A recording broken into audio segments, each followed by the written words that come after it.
Hello and welcome back to my channel. Welcome if you are new here. My name is Joni and I am the mom behind simplelivingmama.com. Today's video is going to be a little bit of a departure from my usual homeschool content that I've been making here on YouTube. The reason being is because this is just what's going on in my life right now, and it's a big part of my life at the moment, and I thought I just wanted to talk about it. I wanted to talk about what's going on. I've also mentioned numerous times in previous videos about us having a military move coming up very soon, so kind of correlates. Some of you guys already know what's going on in our lives, but yeah, I just kind of wanted to talk about it. At the time that I'm recording this video, our government has been shut down for a few days now. I've lost track of when it even started. Most likely it'll still be shut down when this video is published. Maybe not. Maybe I'll be surprised and it'll be reopened. But right now I'm just going to assume that it's still shut down. So I want to talk about what that means for us as a military family, because there's a lot of stuff going around about how different people who work for our government are affected. So I'm going to talk about what that means for us. I'm also going to talk about what that possibly means for our move and how that's adding to my stress levels. So first of all, my husband, who is active duty military, is not going to be paid by the government. In previous shutdowns, there have been laws put into place before the government shutdown in which the military would continue to be paid. And that is not the case this time. So as of right now, there will be no more paychecks issued by the U.S. government to cover active duty military personnel or any government worker. Now, I do remember when my husband was working as a federal worker on the civilian side several years ago, the government shut down and he did not receive any pay during that time either. So I do remember going through that a long time ago when he was working on the other side. Now, the last time we had a government shutdown, he was active duty military, and like I said, there was that provision that was put in which he continued to get his paychecks. For us, what does that mean? He did get paid for the start of this month, which is great. There are some military banks that are providing like loans or paycheck advances to active duty military, and basically what they'll do is they'll front the money for your paycheck, whatever your normal amount is for your paycheck, and then once the government does finally back pay everything that they have paused payments on, they'll just take what they're owed from your paycheck. So as of right now, that is our plan, where we have a bank that is willing to do that. So that is most likely what's going to happen. So he won't actually miss a paycheck. If that doesn't work out, then he won't be paid until the government reopens, and then they do get back pay. So when you see people talking about how government workers won't get paid, it's not that they won't ever get paid, it's just that their pay is going to be delayed, most likely. So that's the situation we're in. I'm not really too concerned about that because we do have that backup with our bank, so paychecks will continue. As of right now, anyway, that's the case. What am I actually concerned about? The fact that we are in the middle of a PCS and the government is shut down. I could never have even imagined that this was going to happen. This is crazy to me, but with the things that have happened to us over the past several years, I can't say that I'm too surprised about it. So I've talked about in previous videos, we're doing what's called a PPM. Basically, we're moving ourselves. My husband is still required to be at his new duty station on the date that's on his orders. Whether we can get there or not, he has to be there. So that's kind of scary in and of itself. But what I'm hearing as of right now, his government travel card should be good to go, and we'll be able to pay for our regular moving expenses like the truck and the moving boxes and the moving supplies and all of that stuff, that should still be okay. Now, I might be eating my words, and I might find out in a few days that that's not going to be okay. And if that's not okay, I don't know what we're going to do, because we don't have a ton of money to front a move. So it'll be what it'll be. If he doesn't, if this shutdown continues for an extended amount of time and we have no way to pay for all of the moving stuff, moving is very expensive, you guys. And moving across states is even more expensive, obviously. So it's a lot of money to get a family from point A to point B. If there's no way that we, can access those funds that have been set aside for us to move, then we're just gonna have to wait. We're gonna have to wait until the government opens back up and things return back to normal. But as of right now, we should still be able to move. We have a date in which we have to be out of this house. So yeah, I don't know if we can't get out of the house by that date. I don't know what's going to happen. I guess they're going to have to extend the amount of time that we have in this house. We'll have to see. Hopefully everything works out okay. One of the things that I'm most concerned about right now is we may not have access to entitlements that would pay for some of the big expenses that are involved with moving, such as deposits for a new house. And there's all sorts of like little incidental things that you don't think about that go with moving until you're actually in the middle of doing it. So like we're moving to an area that has no military housing. So that means we have only two options. We buy a house or we rent a house, just like anybody else. We don't get any sort of special privileges or perks during this move. This is one of the most frustrating things. This is the first time that we have ever had to move without some sort of guarantee of housing. Even though we've never lived on a post or a base since my husband became active duty. We have lived on base before when he was a civilian. That's a different story. But we haven't lived on anything like that since he became an active duty service member. We have always had different programs in place for the different places that we moved that helped us find a house. That's not the case this time. We are 100% on our own. That is super stressful to me. If you have a house right now and you don't have to worry about moving or finding a rental, just consider yourself extremely blessed, because getting into a house, getting into a rental is super expensive. There's application fees, and the application fees are not per family, they're per adult. So we have to pay application fees for both my husband and me.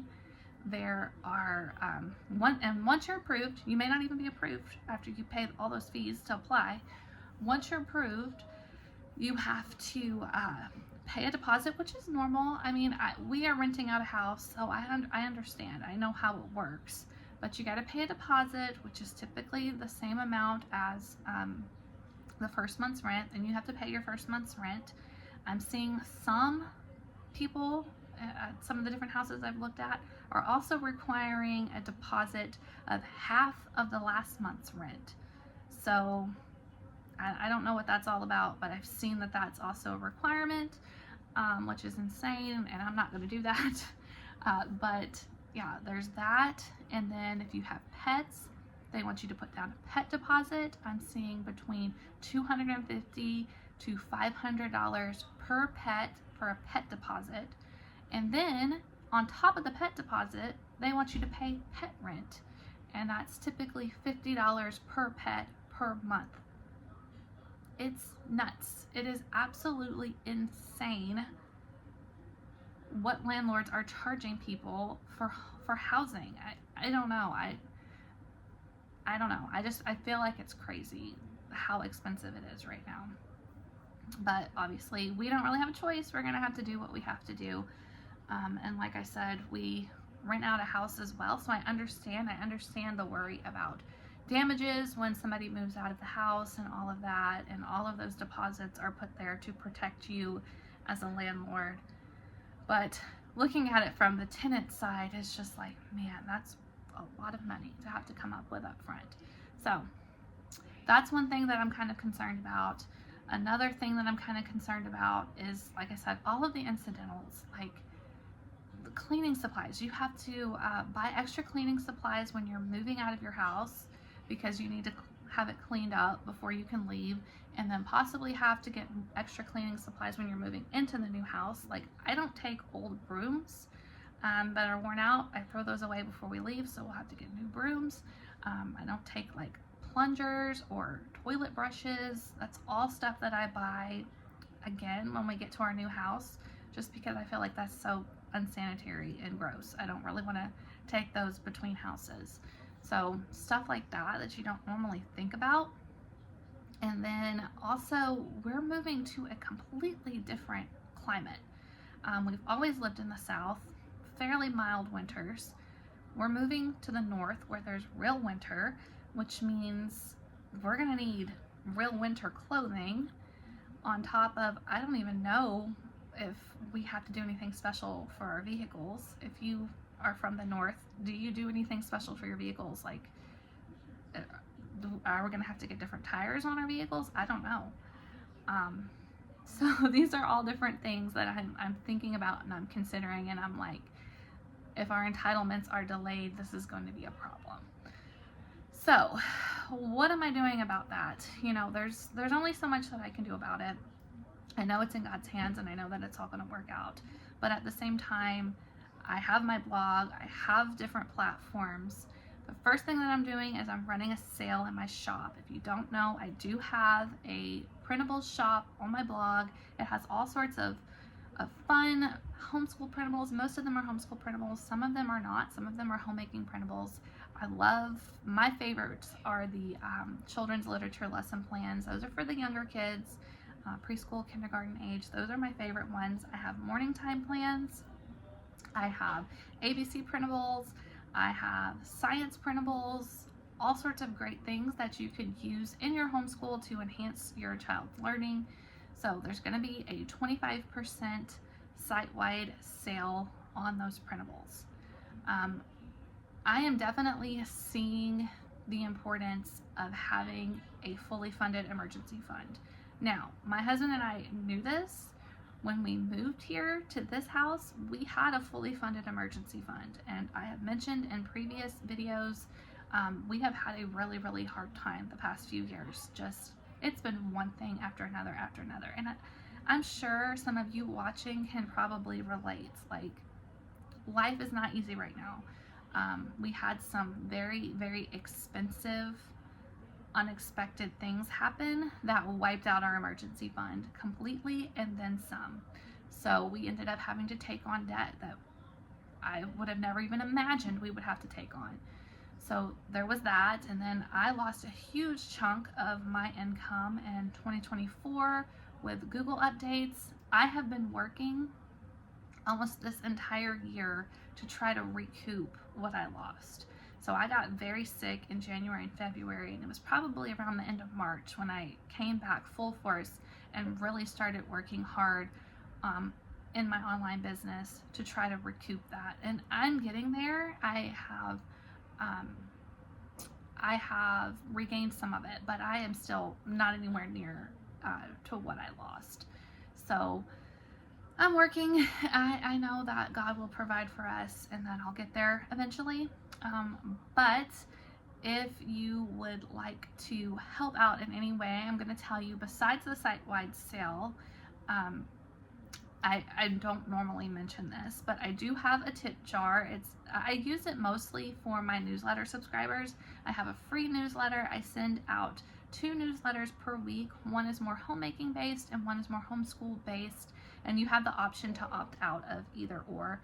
But I do typically have my tip jar there, just, for anybody who would like to donate to help me continue making content. That is there. And also some free ways that help me are I am monetized on both Instagram and Facebook, so you can follow me over there. You can like my page. If you just, like the post, share the post, all of that definitely helps.